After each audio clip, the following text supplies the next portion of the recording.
It's wild card weekend in the NFL playoffs. We are going to run through all 6 games on the slate. Welcome to Pinnacle's NFL Best Bets. I'm Anthony Bruno, joined by Scott Cullen on behalf of Pinnacle. What a time of year. 6 amazing football games on the slate.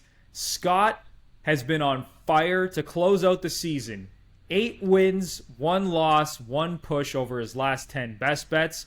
Me, I haven't been as hot as Scott, but I did hit Jalen McMillan anytime touchdown last week at plus 220. So we are going to look to cash plenty of tickets this week, and we are going to start with the first game on the slate. The Chargers are 2.5-point favorites on the road against the Texans. The total right now sitting at 42.5. It is the lowest total on the slate. Scott, where is your head at for this first game?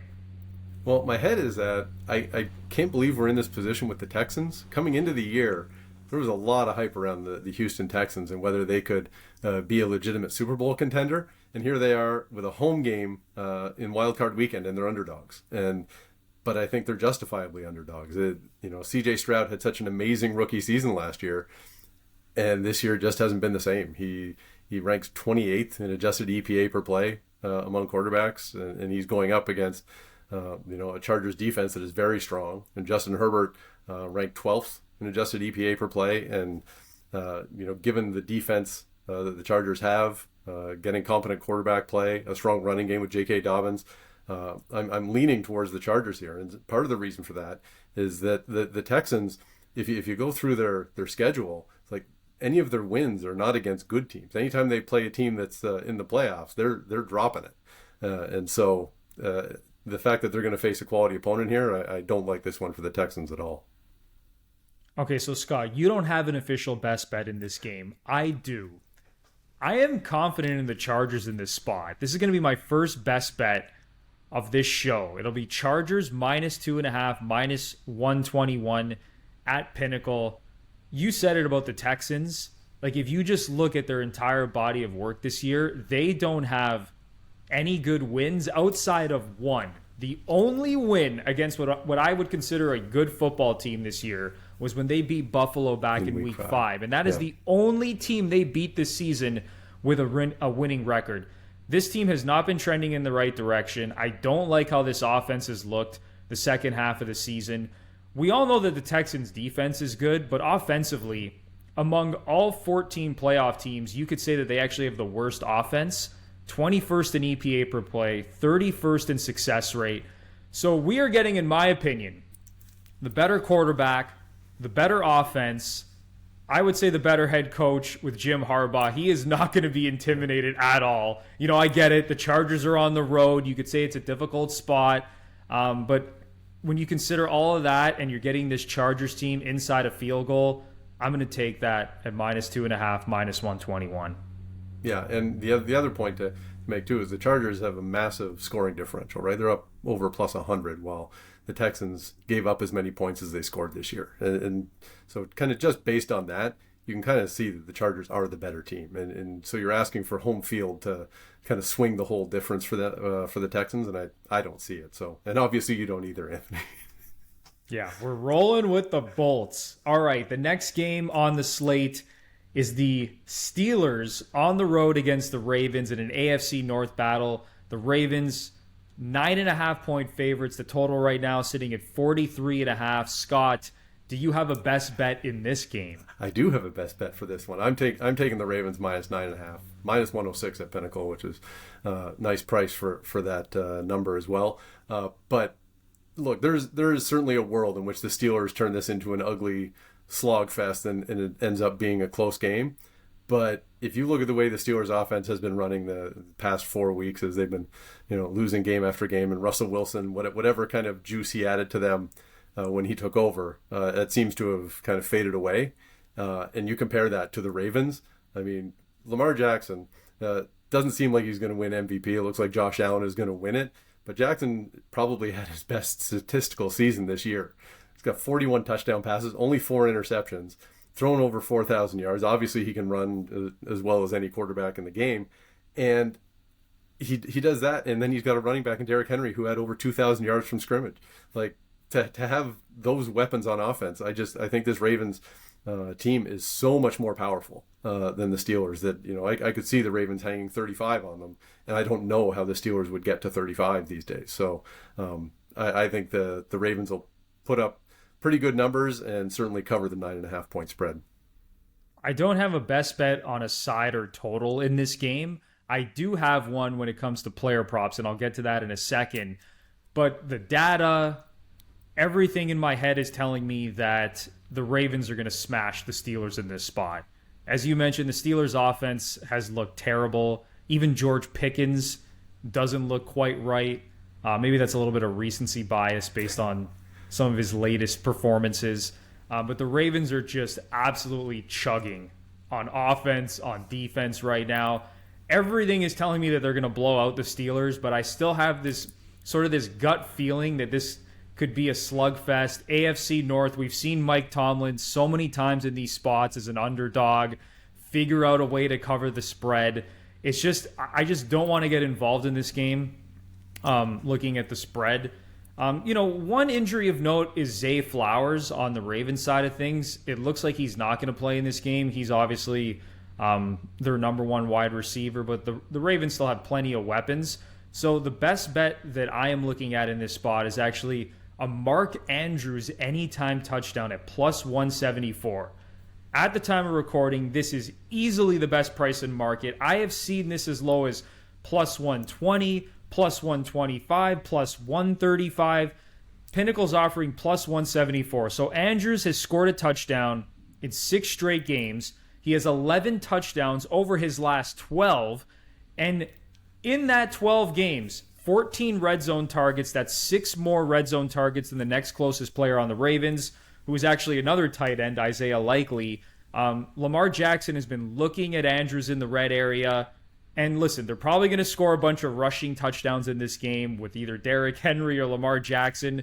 But if he's going to pass a couple through the air, I'll be putting some money down on Mark Andrews at plus 174. Yeah, and you know what? When the Steelers played the Ravens in Week 16, both Likely and Andrews scored touchdowns. So you know that they can find the end zone with their tight ends. So yeah, but by all means, line up for Mark Andrews at that price at Pinnacle. It's well worth it.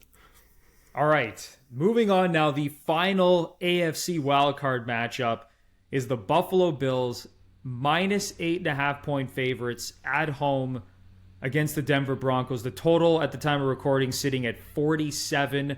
I will come out and say this right away. I do not have a best bet from this game. Listen, I'd be stunned if the Bills don't win this game. It just feels like a really tough spot for a rookie quarterback going into Buffalo. The weather doesn't look like it's going to be crazy, but it does look like it's going to be a little bit chilly. I just don't want to get involved in this game because something tells me that this Broncos defense can make things interesting. Like, you just look at their numbers this year: first in EPA per play on defense, second in success rate, first in dropback EPA. They're also good against the run. I have this weird feeling that they could make this maybe a little bit tighter.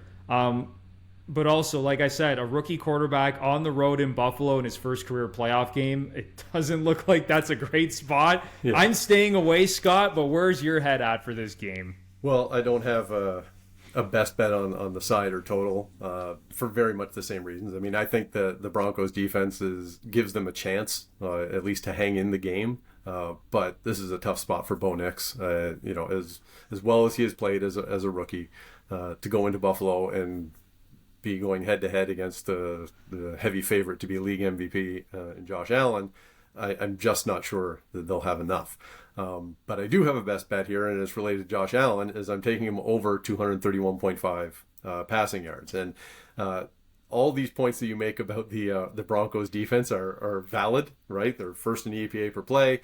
Look, Patrick Surtain is the heavy favorite to be Defensive Player of the Year. He's a shutdown corner who has been outstanding for Denver all season. And yet, I still look at Allen and say, well, the Broncos have had 6 quarterbacks throw for more than 231 yards against them this year. Certainly the guy who's the favorite to be MVP can do that. And so that's where I am on Josh Allen, over 231.5 yards. And if this game ends up being a little bit closer, all the more reason to think that the Bills might have to pass a little bit longer, to score an extra touchdown or what have you to finish this game off. So that's where my best bet is on this game, but I do think it's a tough spot for the Broncos. It really is hard to bet against Josh Allen. This guy's probably going to win MVP. He's been so good this season. And it's not like, I'm not going to say the Bills don't have great weapons, because they do have a lot of quality players, but a lot of this has been driven by Josh Allen. And it just feels like if this game gets a little close for comfort for the Bills, they are just going to continue to lean on Josh Allen to work his magic. So I could see Josh Allen having a big game. This is going to be really tough for the Broncos. So I do like that best bet. I would even look at some Josh Allen rushing numbers as well. For sure. If you feel like maybe he can go over his rushing prop, an anytime touchdown for Josh Allen. I just think the Bills are going to be leaning heavily on him in this spot. All right, over to the NFC now. And the first game we're going to look at is the Packers on the road against the Eagles. At the time of recording, the Eagles -4.5. The total sitting at 45.5. Scott, do you like a side or a total in this game? I don't have a strong lean on sides, but I am going to make a best bet on the total, or at least I'll lean towards. Maybe I won't make an official best bet, but the total being 45.5, I think that may be worth going under that, because both teams have had really strong defense in the second half of the season. Eagles ranked first, Packers ranked fourth in defensive EPA per play. And so when you kind of combine that with Jalen Hurts returning from concussion for the Eagles, I think it's fair to be at least a little bit skeptical about how much offense there's going to be in this game. And I do think it's going to be, a close competitive game. And so if I don't expect one of those teams to kind of pull away and blow out the other, I'm a little more comfortable leaning towards under the 45.5 in this one. I like your call on the under. Just some injury news for this game. Jalen Hurts has been working through concussion protocol. It looks like he's going to play. I don't think there's going to be any issues there. Yeah. Christian Watson out for the season with a torn ACL. I think this is a pretty big injury for Green Bay just because he stretches the field for them. They still have several other weapons on offense. I just think it's going to make things a little bit more difficult for that passing game. They rely on a lot of big plays. They're going to have to lean a little bit more on Josh Jacobs. I do like the under in this spot as well. It's not a best bet. I'm also leaning towards Eagles -4.5. Just when I look at the Packers throughout the season, they've lost every big game this season. They lost to the Eagles back in week 1. I know that was a long time ago. They also lost both games to the Lions and both games to the Vikings. So they have clearly had trouble beating high caliber teams.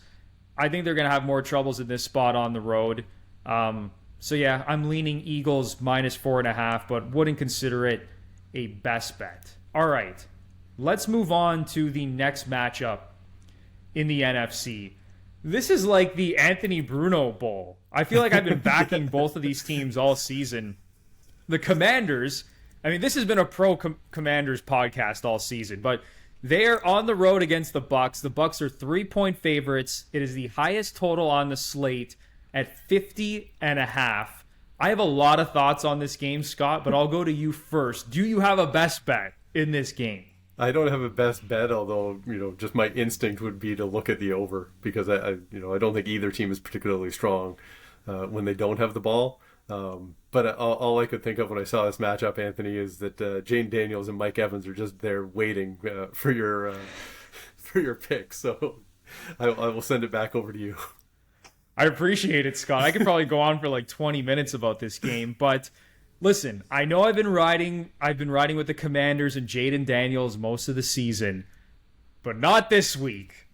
It ends this week. I am going back to another team, like I said, that I've been riding at times this season. The Tampa Bay Buccaneers. I really like them at -3, -105 to cover the spread here.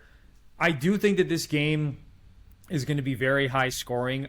I just think the Bucs are a better football team across the board. I don't put a ton of stock into experience, but listen, I don't think Jaden Daniels is going to fall flat on his face in his first career playoff start, but Baker Mayfield, like, they had a big win last year in the playoffs against the Eagles. He's had a phenomenal season. I really like the Bucs in this game. These teams met back in week 1. We can't put too much stock into this either. The Bucs beat the Commanders 37-20 at home. It was Jaden Daniels' first career start. But the Bucs have been one of the most underrated teams all season. They can beat you through the air. They can beat you on the ground offensively. They finished 5th in EPA per play, 3rd in success rate. Baker was 5th in EPA per play among quarterbacks, threw for 4,500 yards, 41 touchdowns.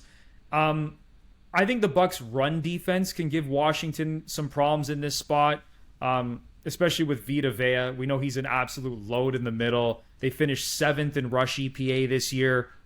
It's going to be a high-scoring game, but I think the Bucs are going to be able to move the ball up and down the field on this Commanders defense. I think the Commanders are going to find ways to score as well, but I think the Bucs are going to cover the spread at -3. Yeah. All right. Actually, one other best bet. And actually, you know what, Scott? This is not a best bet, but I'll throw it out there anyway. I'll probably be sprinkling again, going back to the well on a Jalen McMillan anytime touchdown. There you go. So let me explain. Pinnacle right now has it at +154, one of the better prices in the market. We hit this last week, 5 straight games with a touchdown, 7 over his last 5. One key matchup to look at will be Mike Evans, who is going to go up against Marshawn Lattimore, his arch nemesis on the Commanders. Yeah. These guys went toe-to-toe plenty of times when Marshawn Lattimore was a member of the Saints. Now, I know Marshawn Lattimore is coming off an injury, but he's practicing in full. If he's going to clamp down on Mike Evans, I don't think he's going to completely shut down Mike Evans, but I think there's going to be some more opportunities for Jalen McMillan in a total that right now is sitting at 50.5. It should be a high-scoring game. I'll be sprinkling on him to score a touchdown, but I'm not going to consider it a best bet. Let's say that. Fair. All right. I think I talked enough about that, Scott. Let's move on to the final game on the slate.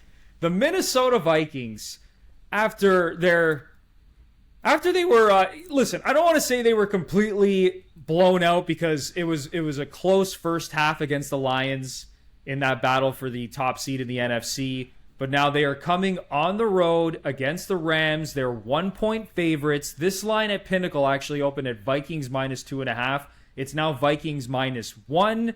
Scott, do you have a best bet in this game? I am going to take a best bet here, and if you've been paying attention to my picks all season, I've been riding the Vikings for a good long time, and I will continue. As much as I was disappointed in how things went against the Lions last week, they had won 9 straight games going into it, and when you end up down 10-9 in the first half and you keep kicking field goals, it's like that. You can see that the game is about to slip away from you when you're not scoring touchdowns. But I also don't think that that's indicative of the Vikings on a week in and week out basis. And you put them against Rams. Look, I'm relatively high on the Rams. I think go back to early in the year when I had them as my long shot Super Bowl sleeper. At least they're in the playoffs. And I don't see that it's impossible for the Rams to win here, but I think the Vikings have just been a statistically superior team all season. I also we're going to have to kind of keep an eye on what the schedule is and whether they're even going to be able to play in LA on Monday, given the wildfires and so on. So I think the Vikings are just as the better team. I'll take them on the money line at a very reasonable price and go from there. But I've been liking the Vikings all season, and kind of last week's performance by Sam Darnold isn't going to throw me off based on one bad week. And you made a good point about the location of this game. There is a chance that this game could actually be relocated to State Farm Stadium in Arizona due to the California wildfires. So definitely keep your eye on that. But you said it, man. It feels like everyone is just selling Viking stock. They saw Sam Darnold fall flat on his face against the Lions in Week 18, and now they got to go on the road against Sean McVay, Matthew Stafford, all that experience, Super Bowl champions. Like, I get it. It's going to be a difficult spot for the Vikings, but when I look at them statistically this season, how elite they have been defensively, I am not ready to sell my Darnold stock yet. I also like the Vikings in this spot, and I am going to be taking them as a best bet on the money line at minus 109. This is basically the best price in market at the time of recording. There's a couple shops that are close to this number at Pinnacle, but right now, minus 109, I think is a really solid number. I know the Rams have been playing, if you look at their record, they're 9-3 over their last 12 games, but they haven't been that impressive, to be honest. Now, you could look back to week 8 when they actually beat the Vikings 30-20. However, a little bit more context, the Rams got the Vikings at home on a short week. That was a Thursday night game when the Vikings were coming off a 2-point loss to the Lions. So maybe you could say, oh, well, they just played the Lions last week, and now they're going to lose again to the Rams this week. But I really like the matchup of the Vikings passing attack against this Rams pass defense. So the Rams pass defense, 28th in dropback EPA this season. They were 21st in pressure rate, 22nd in sacks. I don't think Sam Darnold is going to have as difficult as a time as he did last week against the Lions. Even though the Lions were completely depleted on defense and just got Alex Anzalone back and Darnold looked terrible. But I do think he's going to bounce back. And I'm going to stick with the Vikings here as well on the money line, minus 109. So we finish in agreement, Anthony. We get a best bet on the last game for the same pick. I love it. We're both in agreement. I am riding with Scott's Minnesota Vikings. Plenty of best bets throughout this show. One of our longer shows of the season. I like that we ran through all 6 games. This is always one of the most exciting weekends of the year in the NFL. Like I say every single week, whether you're betting on main markets, player props, or even Super Bowl futures for that matter, make sure you are using Pinnacle Sportsbook because you are going to get the best odds and best payouts on all of your bets.